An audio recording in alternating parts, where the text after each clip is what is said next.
I knew people would talk. But you know, I'm way past worrying about what people that don't matter say. You know, there's so many people that they don't have a friggin' clue. Well, it's easier for you. You don't run into these people in public. Which people? Any people that has a negative outlook on this thing. Well, do you know who they are? I mean, nah, man, but I mean, I get stopped and yelled at all the time. I got cussed out in the gas station the other day. You kidding? Nah. So what? Being who I am, I guess. Who was it? Yeah, and so I don't know who he is. Some redneck fella. And what did he say? He just started making a ruckus in the gas station, yelling at me, talking about WTOC's looking for me, and, you know, called me a piece of shit and just stuff like that.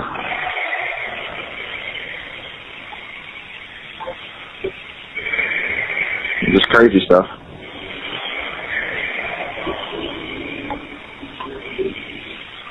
I'm sorry as I can be.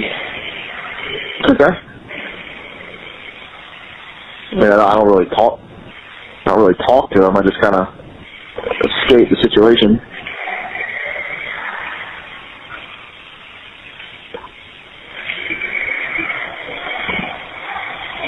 WTOC. I mean, what the does he know about WTOC?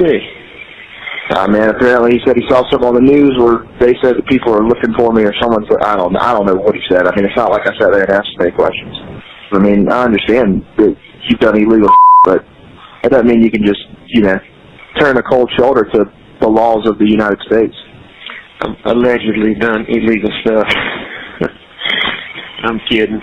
Anyway,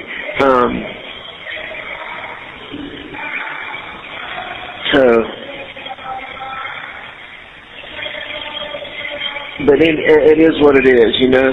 It is what it is.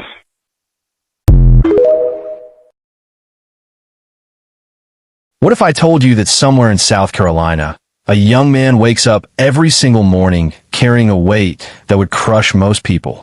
What if I told you his name is synonymous with scandal, betrayal, and tragedy, yet he committed none of the crimes?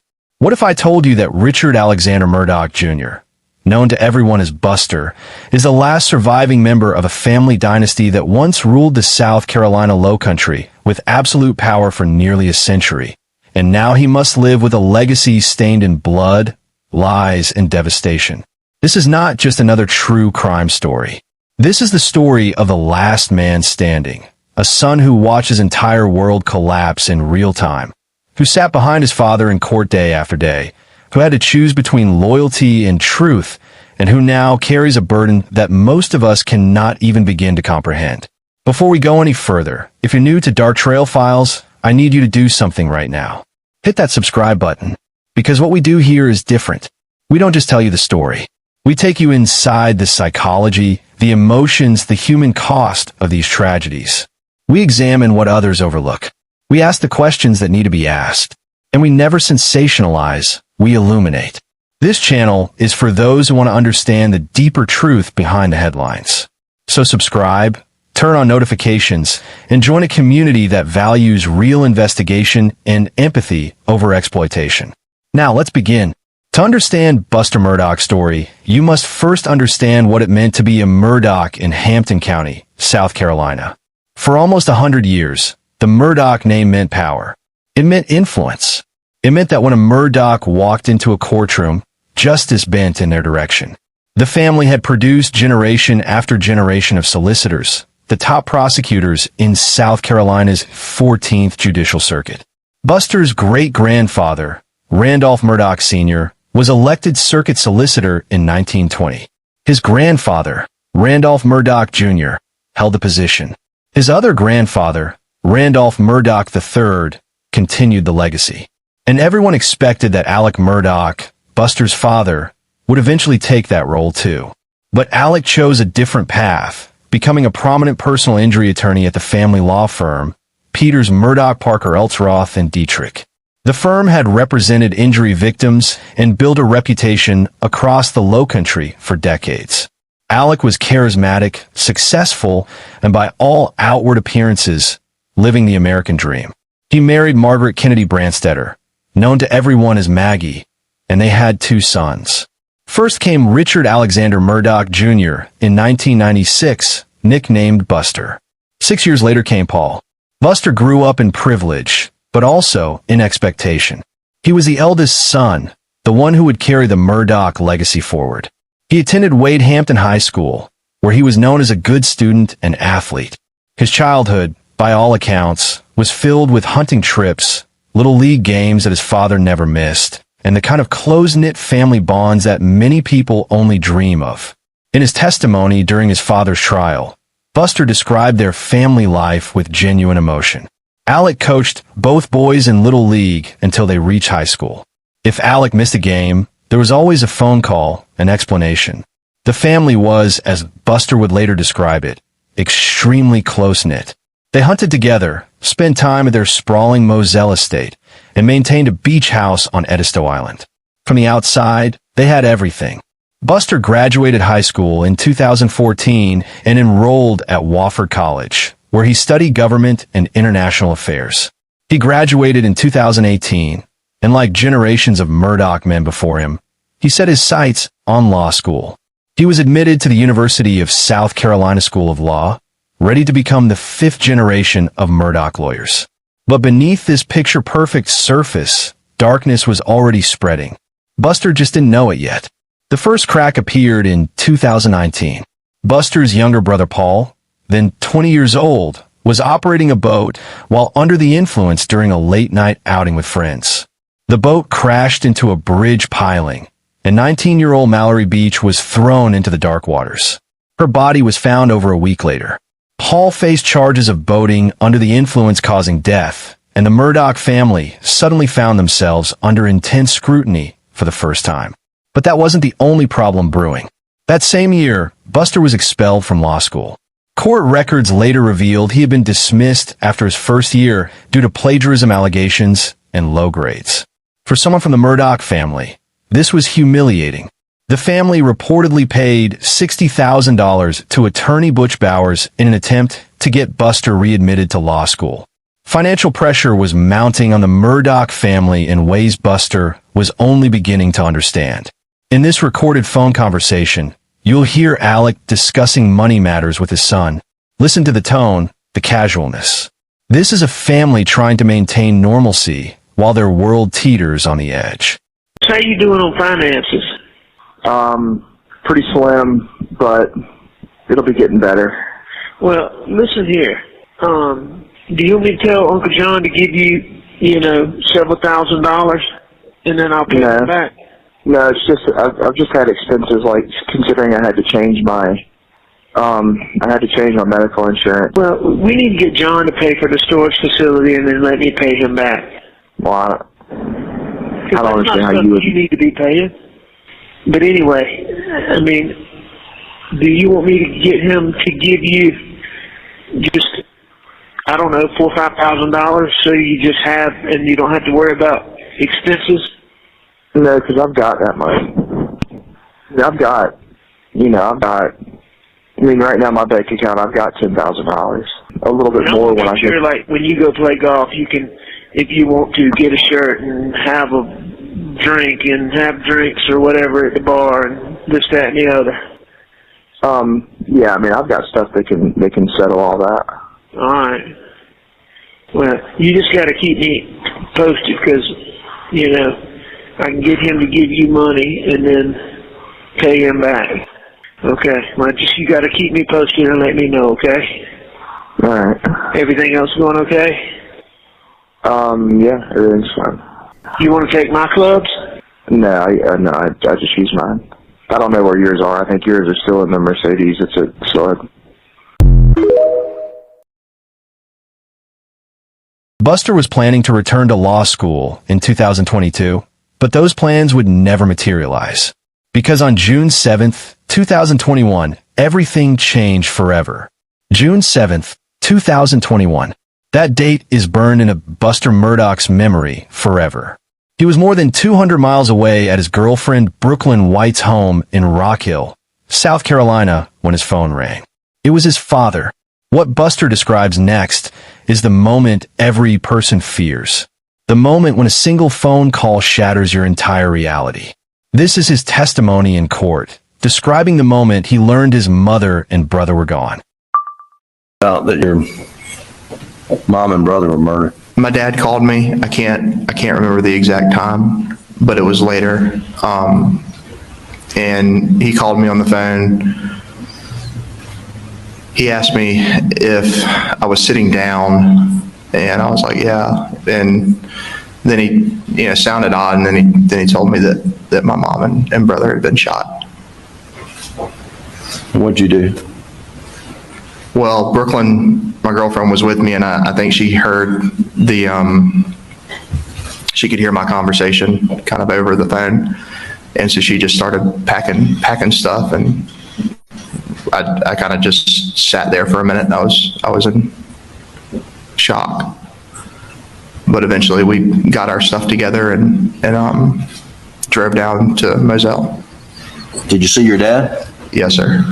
What kind of condition was he in? What was his demeanor? Yeah, his demeanor was, he was destroyed. He was heartbroken. I walked in the door and saw him and gave him a hug and just broken down. What did you do to help him pack? Got his bag and went into the closet, grabbed some t-shirts, grabbed some shorts, grabbed toilet kit, put it in the bag and left. Why were you doing the packing?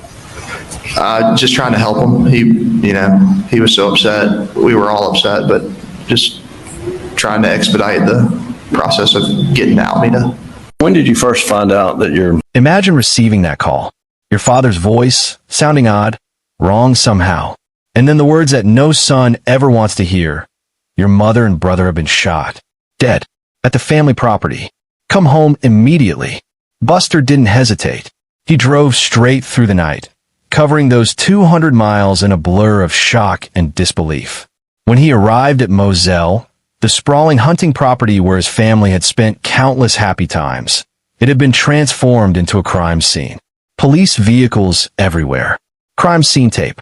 And somewhere on that property, near the dog kennels, his mother Maggie, 52 years old, and his brother Paul, 22 years old, lay dead. Both had been shot multiple times with different weapons. The crime scene was brutal. Maggie had been shot multiple times with a rifle. Paul had been shot at close range with a shotgun. The violence so extreme that the medical examiner's reports were almost too graphic to read. This wasn't a random attack. This was personal. This was rage. This was execution. And in that moment, Buster Murdaugh's life divided into before and after. Before June 7th, he was the eldest son of a prominent family dealing with some setbacks. After June 7th, he became the surviving son of what would become one of the most infamous murder cases in American history. In the days and weeks following the murders, more secrets began to surface. Alex Murdaugh, grief-stricken and apparently devastated, was nonetheless under suspicion almost immediately. Investigators noticed inconsistencies in his statements. He claimed he had been visiting his ailing mother the night of the murders and discovered the bodies when he returned home around 10 p.m. But cell phone data and other evidence began to tell a different story. Then, in September 2021, just 3 months after the murders, something bizarre happened. Alex Murdaugh called 911 to report that he'd been shot in the head on the side of a rural road. He claimed it was a random attack. But within days, the truth emerged. Alex had allegedly arranged for an acquaintance to shoot him so that Buster could collect on a $10 million life insurance policy. The plot failed, and Alex admitted to orchestrating it. He was charged with insurance fraud, conspiracy, and filing a false police report. For Buster, each revelation must have felt like another blow. His father wasn't just grieving. His father was involved in something dark. But it got worse. Much worse. By October 2021, authorities revealed that Alex was also a person of interest in the murders of Maggie and Paul. Financial investigations revealed that Alex had been stealing from his law firm and clients for years. Millions of dollars. Over 100 financial crimes. The prestigious Murdaugh law firm released a statement saying Alex had misappropriated funds and was no longer associated with the firm. As the investigation deepened, more family secrets came to light. Buster had to confront truths about his father that he had either been blind to or had tried to rationalize. This courtroom moment captures the painful realization of how much he hadn't known about the man he called Dad. Excuse me, Buster, were you aware that your dad had a opioid addiction? A little bit. I knew a little bit about the usage of pills. What did you know about it? I knew that either my brother and mom had found them at some point, and then told them like, "Hey, we found these." And I want to say the 2018 around Christmas, he went to a detox facility after Christmas, and that was my knowledge of it. Thought that handled it, and then there were a couple more times after the fact where they would kind of go into this finding pills, all that stuff, and then he did a few kind of like at home, just self-detoxed a couple times, and thought once he did that get off of them. But that was kind of my general knowledge about it all. You thought he had beat it? That's right. Yes, sir. And when he was confronted about his pills, what was his attitude? I don't know for sure, because I wasn't there when a lot of the confrontations happened with them finding the pills. But I mean, I've never heard anything. Just apologetic and right. Sorry, and would usually be his kind of regular kind of response. Alec admitted to a severe opioid addiction that had spiraled out of control. He claimed he was spending up to $50,000 a week on pills. This addiction, he said, drove him to steal from the people who trusted him most. For Buster, who had been away at college during much of this period, these revelations were devastating. He had known something was wrong. He testified later, but he thought his father's detox visits in 2018 and 19 had solved the problem. But the addiction hadn't been solved. It had metastasized into lies, theft, manipulation, and possibly murder. On July 14th, 2022, more than a year after the murders, Alex Murdaugh was formally indicted for the murders of Maggie and Paul. The evidence was substantial: blood spatter, firearms evidence, cell phone data, and most damaging of all, a video taken by Paul on his phone at 8:44 p.m. on June 7th. In that video, Alex's voice can be clearly heard near the kennels, the exact location where Maggie and Paul would be killed just minutes later. This directly contradicted Alex's repeated claims that he had never been at the kennels that evening. The trial began January 25th, 2023, in Walterboro, South Carolina. It would last 6 weeks and become one of the most watched trials in American history. And throughout those 6 weeks, Buster Murdaugh sat behind his father in the courtroom every single day. Imagine what that must have been like. Sitting there while witness after witness described your mother and brother's final moments. Looking at crime scene photos that you can never unsee. Hearing about your father's lies, his thefts, his manipulations. The prosecution painted Alec as a man who killed his wife and son to gain sympathy and distract from his financial crimes that were about to be exposed. They argued he was about to lose everything, and in his desperation, he committed the unthinkable. Buster was called as the first defense witness on February 21st, 2023. In emotional testimony, he defended his father. He said Alec was devastated, heartbroken, destroyed by the deaths of Maggie and Paul. He described seeing his father right after the murders, saying Alec was barely able to speak, completely shattered. During the trial, there were moments of raw emotion that cut through the procedural atmosphere of the courtroom. This moment between father and son, captured during testimony, reveals the complicated bond that still existed despite everything. Watch carefully. This is a relationship under unimaginable strain. Buster,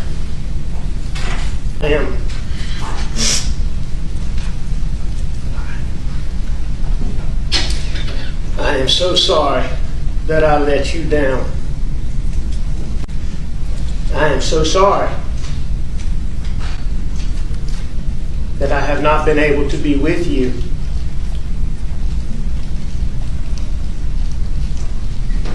during such hard times. I am so sorry that I did so many things that are so contradictory to every single thing Mom and I ever taught you. And Paul, I am so sorry. I am so very sorry that the things that I did and that I am pleading guilty to here today have somehow caused some people, especially people on social media and some people in the media,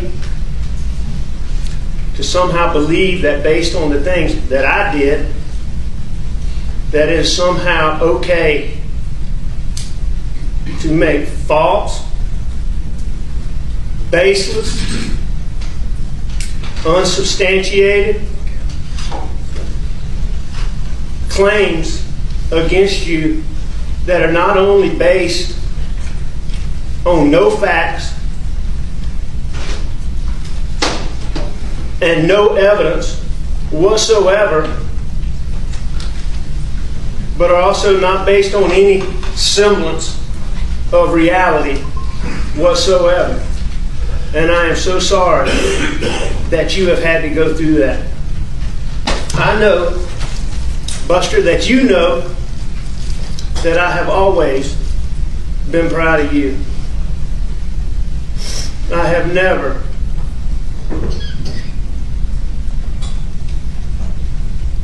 been more proud of you than I am for the way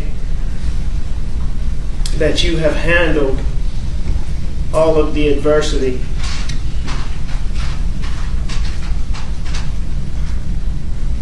that I put on you.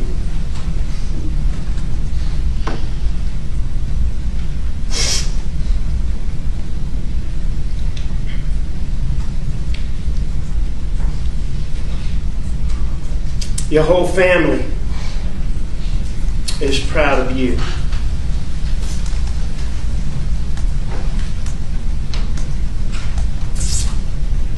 Mom is proud of you. And Papa is proud of you.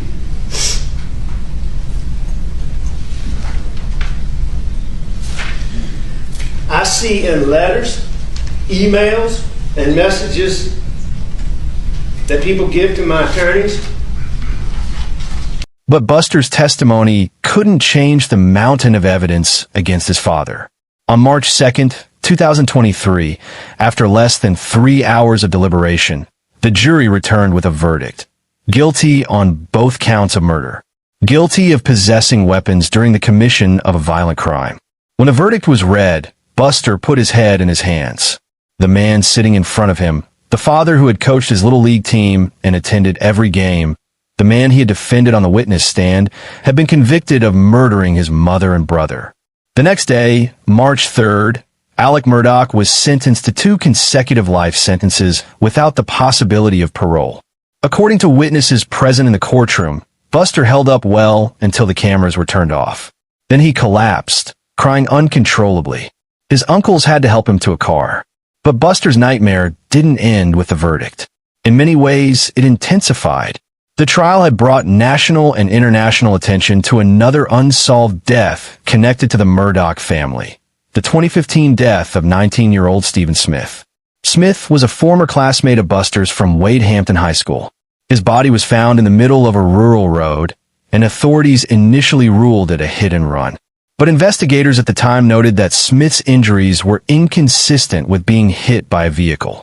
Buster's name appeared dozens of times in the original investigative files, largely because of persistent local rumors. Rumors suggested that Buster and Stephen had been romantically involved, and that Stephen's death was somehow connected to the Murdaugh family. When authorities reopened the investigation into Stephen's death in 2021 during the Murdaugh murder investigation and officially reclassified it as a homicide in March 2023, the speculation around Buster intensified. Buster has repeatedly and unequivocally denied any involvement in Stephen Smith's death. In a statement released through his father's attorney, he said, "These baseless rumors of my involvement with Stephen and his death are false. I unequivocally deny any involvement in his death, and my heart goes out to the Smith family." He has never been charged or officially named as a suspect. There is no public evidence linking him to Stephen's death. But in the court of public opinion, the damage was done. Documentary films and true crime series began connecting Buster's name to Stephen's unsolved death, often through suggestive editing and juxtaposition of facts without direct evidence. In 2025, Buster took legal action. He filed a defamation lawsuit against Netflix, Warner Brothers, and other media companies, claiming they falsely implied his involvement in Stephen Smith's death through misleading editing and omission of exculpatory evidence. A federal judge declined to dismiss the lawsuit in June 2025, allowing it to move forward to the discovery phase. The case is ongoing. For Buster, this lawsuit represents more than seeking damages. It represents an attempt to reclaim his identity, to separate himself from crimes he did not commit, to push back against a narrative that has defined him against his will. So what is Buster Murdaugh's life like now, in 2025, as the last surviving member of his immediate family? Despite everything, Buster maintains contact with his father. These jail calls reveal a relationship that continues to evolve behind bars. Listen to how they interact. It's a window into a bond that refuses to break, even under these extreme circumstances. I don't know what's going on, but there's some big weekend where the Bloods and the Crips kill each other. So this is the first time I've been out of my thing in, I don't know, a while. It's been on lockdown all week. So I don't know when I'm going to get the call again. I just didn't want you to worry about me. Okay. How do you know that this is a big weekend that gangs kill each other? Because I asked a guy, I was like, we've been on lockdown since, the only times I've been out of my cell were to go see Jim, the other day, and to go, I don't know, get some medical thing. And I was like, well, are we going to get out of our things today? And he's like, nah, this weekend is, and he called it something. And I'm like, what is that? And he said, that's the big, something with the Bloods. And, they fight, and, I don't know, kill each other. I don't know. I ain't seen no Bloods where I'm at, but I guess it's uniform across the board. Okay. Anyway, that's what they told me.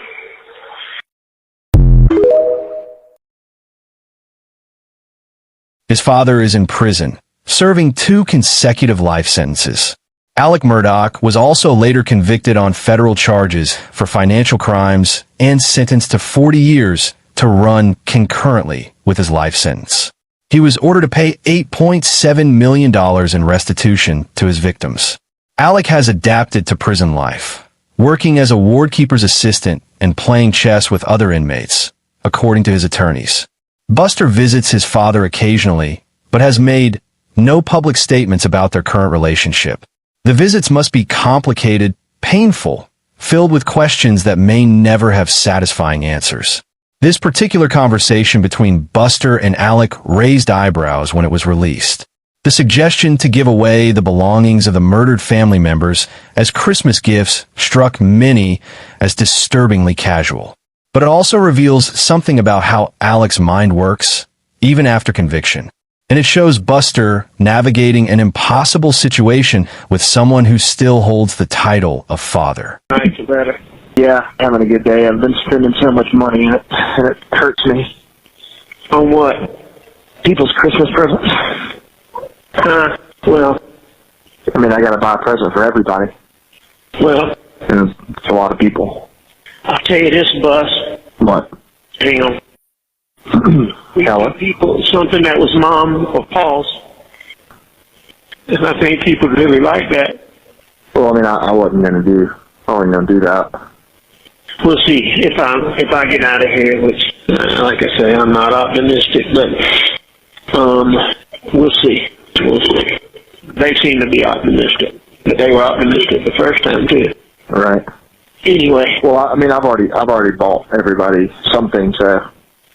Well, we'll talk about finances when I get out of here, but I'm gonna make sure you're okay. Well, I mean, I make money. I know. And if I don't go back in the spring, then I'll continue to make more effectively. I know. Talking about anyway, we'll get all that square. Talk to you when we're not on this phone being recorded.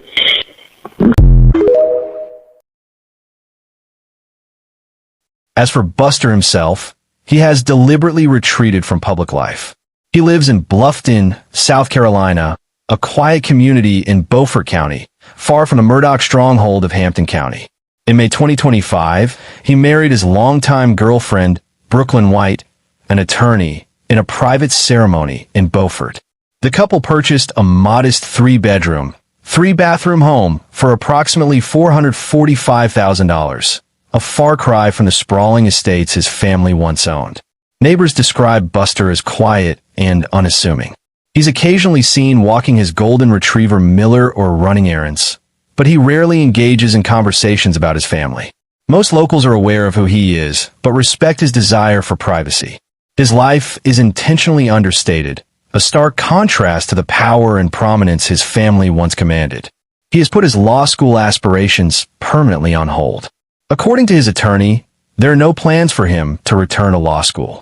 What he does for work, if anything publicly, remains unclear. He maintains no public social media presence. He makes no statements to the media. He has built a wall between himself and the world. And who can blame him? The sprawling Moselle estate where his mother and brother were murdered was sold for approximately $3.9 million. Most of the proceeds went to survivors of the boat crash that killed Mallory Beach. Buster was expected to receive about $530,000 from the sale. The beach house on Edisto Island, where he had spent so many happy childhood memories, is also gone.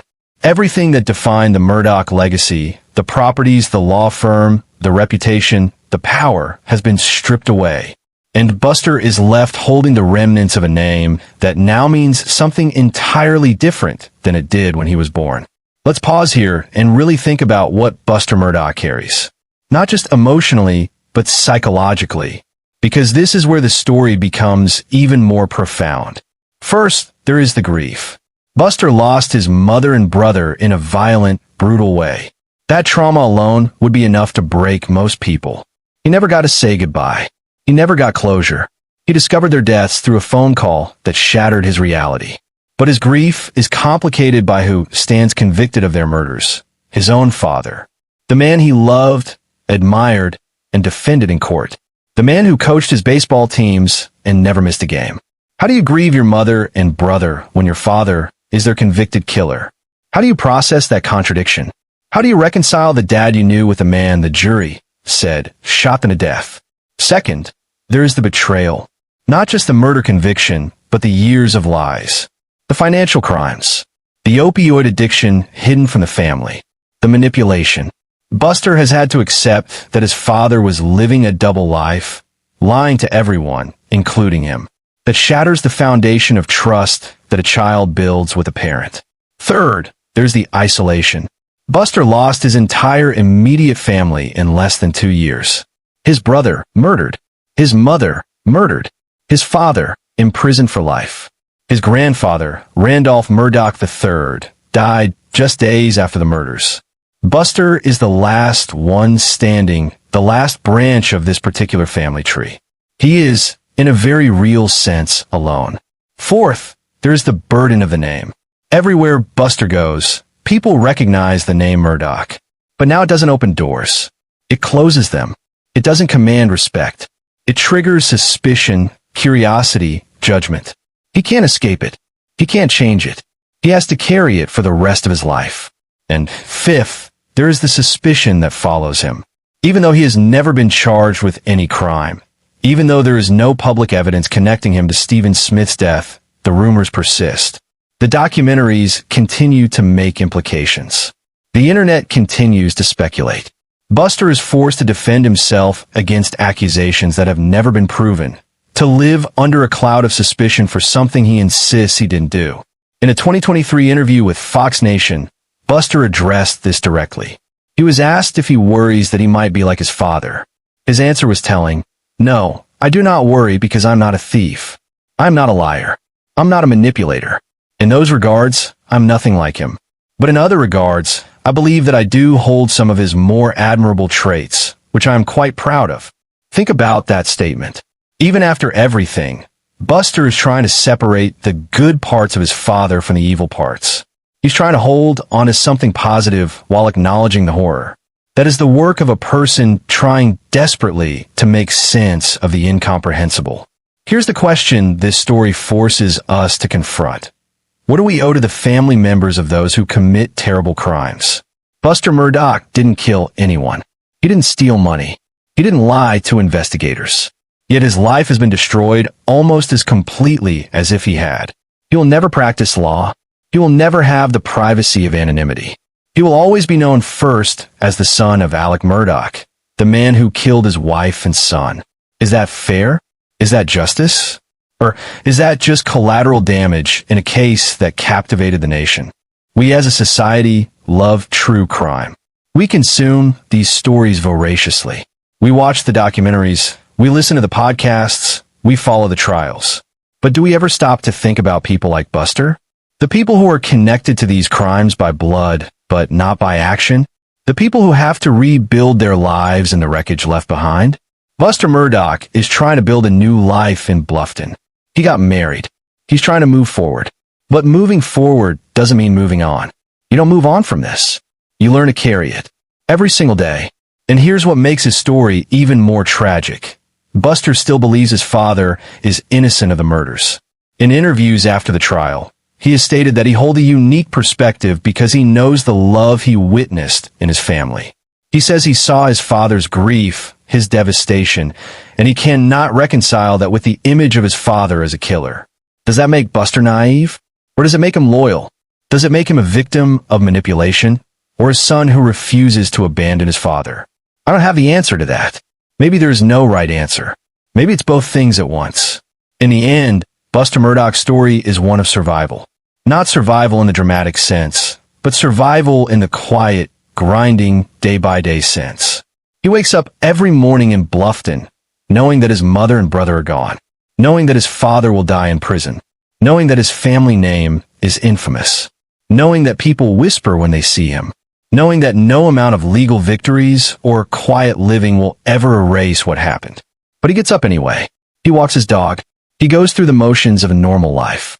And maybe that's the most courageous thing anyone can do in the face of such overwhelming tragedy. Just keep going. Buster Murdaugh is the last man standing in a dynasty that collapsed under the weight of its own corruption and violence. He didn't choose this role.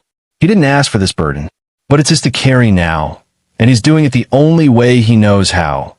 By retreating into privacy, by protecting the small circle of normalcy he's trying to build, and by refusing to let the world define him completely. We'll leave you with one final conversation between Buster and Alex. As you listen to this, think about everything you've learned in this video. Think about the complexity of love and loyalty when they're tested by the unthinkable. And ask yourself, what would you do in Buster's position? I knew people would talk, but you know, I'm way past worrying about what people that don't matter say. You know, there's so many people that they don't have a friggin' clue. Well, it's easier for you. You don't run into these people in public. Which people? Any people that has a negative outlook on this thing. Well, do you know who they are? I mean, nah, man, but I mean, I get stopped and yelled at all the time. I got cussed out in the gas station the other day. You kidding? Nah. So what? Being who I am, I guess. Who was it? And so I'm thinking, but I don't know who he is. Some redneck fella. And what did he say? He just started making a ruckus in the gas station, yelling at me, talking about WTOC's looking for me, and, you know, called me a piece of shit and just stuff like that.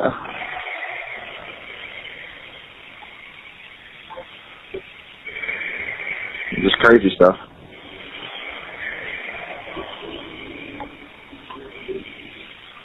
I'm sorry as I can be.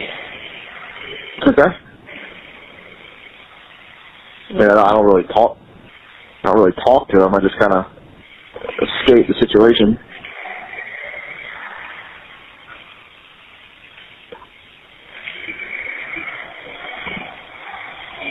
WTOC. I mean, what the does he know about WTOC? Man, apparently he said he saw something on the news where they said that people are looking for me, or someone's. I don't know what he said. I mean, it's not like I sat there and asked any questions. I mean, I understand that you've done illegal, but that doesn't mean you can just, you know, turn a cold shoulder to the laws of the United States. I've allegedly done illegal stuff.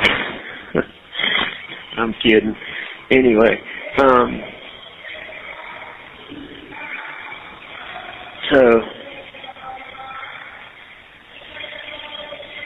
but it is what it is, you know? It is what it is.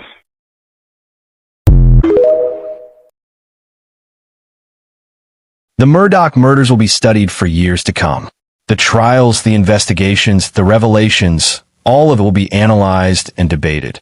But let's not forget Buster Murdaugh, the living, breathing reminder that behind every crime, there are victims we don't always see. Victims who didn't die, but whose lives were destroyed nonetheless. If this story moved you, if it made you think, if it gave you a new perspective on what it means to survive tragedy, do me a favor. Hit that subscribe button for Dark Trail Files. Share this video. Leave a comment about what you think Buster's future holds. Because these conversations matter. These stories matter. And the people behind them matter. This is Dark Trail Files, where we don't just tell the story. We honor the humanity in it. Until next time, stay curious, stay compassionate, and never forget that every headline represents real people living real pain. Thank you for watching.